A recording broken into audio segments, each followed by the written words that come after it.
Today I am doing a storage method that doesn't require refrigeration for root vegetables.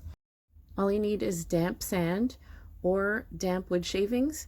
In this video I'm going to use damp sand. The other thing you'll need is a container of some sort. I used a Rubbermaid type container. And the third thing you're going to need is cool temperatures, like a basement or a cool spot in your house.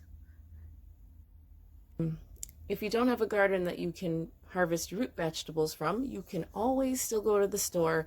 This time of year, produce in the root vegetables section tends to be on sale. You can get them in bigger bags, bigger quantities for much cheaper.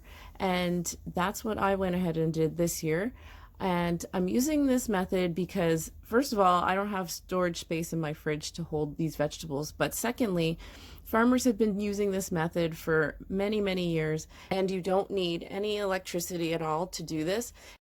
And this method of preservation actually lasts longer than in the fridge, around 6 months. I went ahead and bought beets, carrots, rutabagas, parsnips, and I think that I might add a few more later on in another bin, but for now that's what I've got.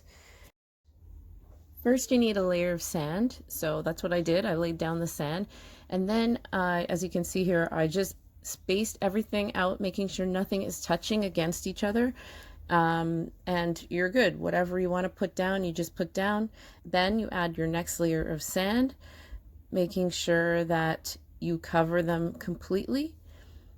I have a glove in this video, and I think it was actually really helpful because, you know, it's sand. It gets pretty dirty, so it's good to have the glove to do this project, and also you can save it. So every time you want to harvest your vegetables from the container, you can grab them easily.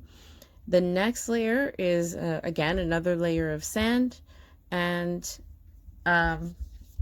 I wanted to keep the vegetables that I use the most, like the beets, at the front or at the top. So each layer I have different vegetables mixed in, but at the top I kept it as beets at the top on every layer, if that makes sense. So I know that when I dig down from, I'll get beets for each layer in that same spot. And this was my final layer here. It was, the rutabagas are very big, so they are going to take up a lot more sand, of course, in order to fill it up at the right level. So my last layer was a little bit of an incline because the rutabagas are much taller than the beets. So I didn't need as much sand on the side of the beets as I did on the rutabaga. And that's basically it. Just rinse the veggies well before using and you're good to go. Thanks for watching.